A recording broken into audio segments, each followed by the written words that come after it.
You know, it wasn't all that long ago, maybe a century, century and a half ago, that subject like evolution, development, even progress itself, was pretty well limited to scholarly circles. And it was only in the middle of the 19th century that very slowly, and as a result of the work of people like Darwin and so on, that it entered the popular discourse. And it's come to the point now, of course, that it's second nature for us. In fact, you assume everything is evolutionary. We understand that life on Earth has evolved. We understand that we ourselves had a different shape at one time in distant history. Society evolves, civilization evolves, cultures evolve, even science and technology, people talk about them evolving. Almost everybody looks at it that way. Obviously, there are some segments of mankind that are uncomfortable about evolution, but they are the very rare exception. There's only one area of human consciousness in which this is not true, which people do not think of in evolutionary terms. And very strange, that crucial area of human consciousness is humanity's relationship to God. We do not think of that in evolutionary terms at all, quite the opposite. If you attempt to do so, you'd run into very quickly a great deal of opposition. The great religions of the world, Christianity, Judaism, Islam, Buddhism, Hinduism, Zoroastrianism, whatever, are discrete, distinct religions. And far from seeing themselves as evolving phenomena, their concern has always been to keep in close touch with the roots of the religion. And in fact, when people are out of touch with the roots of the religion, scholarship has devoted itself to recovering the roots of religion, the original Christ, and so on. And of course, the idea that all of them would be seen as one evolutionary process would be anathema, I think, safe to say, to most, to the followers of most of the great religions. Well, Baha'u'llah has completely recast the whole nature of religion. Probably it would be more accurate to say that the Bab originally recast the whole nature of religion as one evolutionary process, as one system of knowledge that stretches back and beyond the reaches of recorded time and will go on that way. It's a system of knowledge that has taught humanity values and has done so progressively. It's not merely one after the other, but a developing, an unfolding process. And we as Baha'is are now quite comfortable. We live, you might say, we live comfortably in history.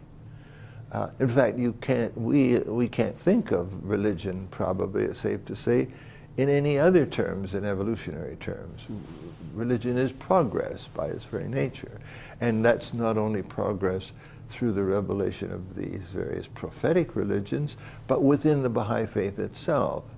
From the Bab to Baha'u'llah, to the ministry of Abdul Baha, to the emergence of the administrative order with the guardianship, and after that the Universal House of Justice. I remember when I was first investigating the Baha'i faith many, many more years ago than I care to think about, I couldn't understand why they had to have two manifestations of God. I mean, one was enough for the Buddhists, for the Christians, for the Muslims. Even for the Jews, they had at least one at a time with great stretches of centuries in between. Why did the Baha'is have to have two manifestations of God? Well, of course, I was missing the point. And the point is evolution. The point is progress. There is a development. The Bab had certain things to achieve during his very, very short mission. And we'll talk about that at a later stage in this series of discussions. And the Bab still, Baha'u'llah still others, and so on. And that's how we have been taught to look at religion, and we're at home in it. What we have to be very careful about is that we don't begin to think that this process somehow ended, say, with the ministry of Abdu'l-Baha or the ministry of Shoghi Effendi, the guardian of the faith. Evolution is an ongoing process. Evolution is reality. Evolution in all is a fundamental feature of all aspects of life, and most particularly of religion, of the gradual development of values that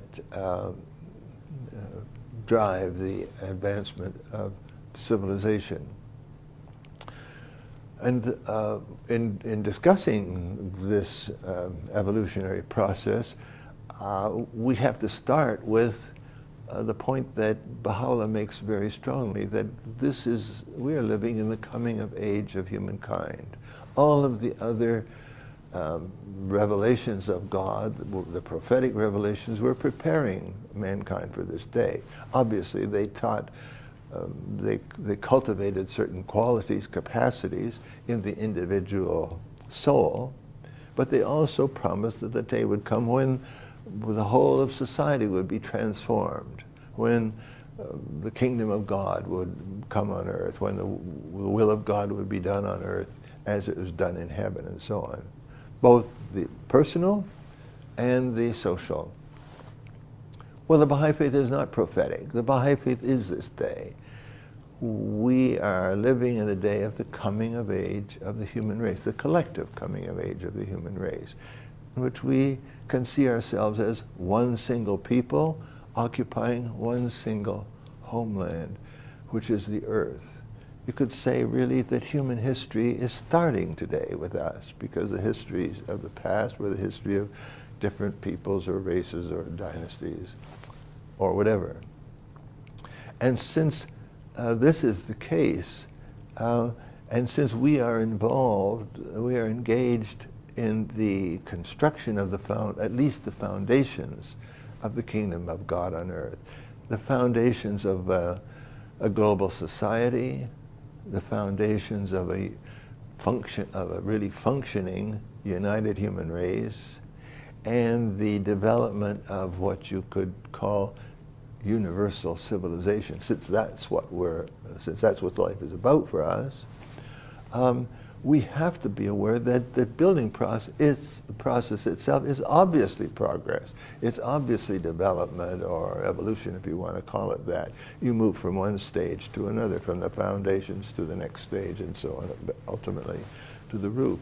So we are living in an evolutionary process in our religious life, just as is happening to mankind generally in the physical life, the material life of the planet. And in doing so, there's a huge challenge. And the challenge is, obviously, the cause is going to keep on evolving. Because of the covenant of Baha'u'llah, it's not going to be suddenly arrested, it's not going to be sidetracked, nothing like that is going to happen. It's going to keep on evolving, maybe even at an accelerating pace during crucial periods. The issue is, will we keep on evolving? Will I keep on evolving as an individual? Will I keep up? I don't want to wake up and suddenly discover that I'm standing by the side of the road reflecting while the Baha'i cause is miles down ahead of me someplace and accelerating. If that were to happen, I would have become a bystander. I would have become somebody who's no longer engaged in a building process that is the whole purpose of human life today, especially the purpose of life for a Baha'i. So what we want to do in this series of discussions is to take a look at some historical circumstances, both outside the faith and within that is outside the Baha'i faith and within the Baha'i faith, that draw the implications of what I've been talking about for us, that make it easier for us to understand.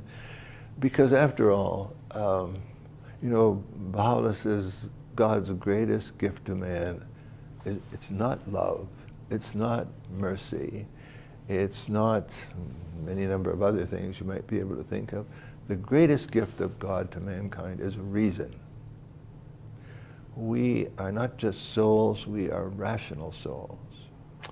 Faith, Baha'u'llah says, for a Baha'i, is not sort of merely blind belief, though it can be blind in circumstances that require it. Faith is conscious knowledge. Faith is conscious knowledge that leads to action.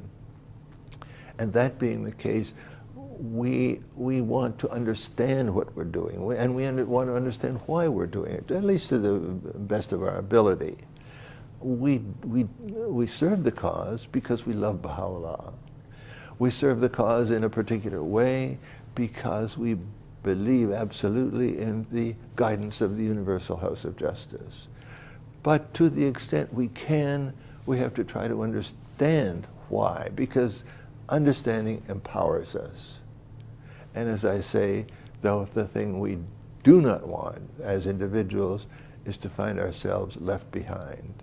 This is, I can't imagine a tragedy greater for an individual who has recognized Baha'u'llah.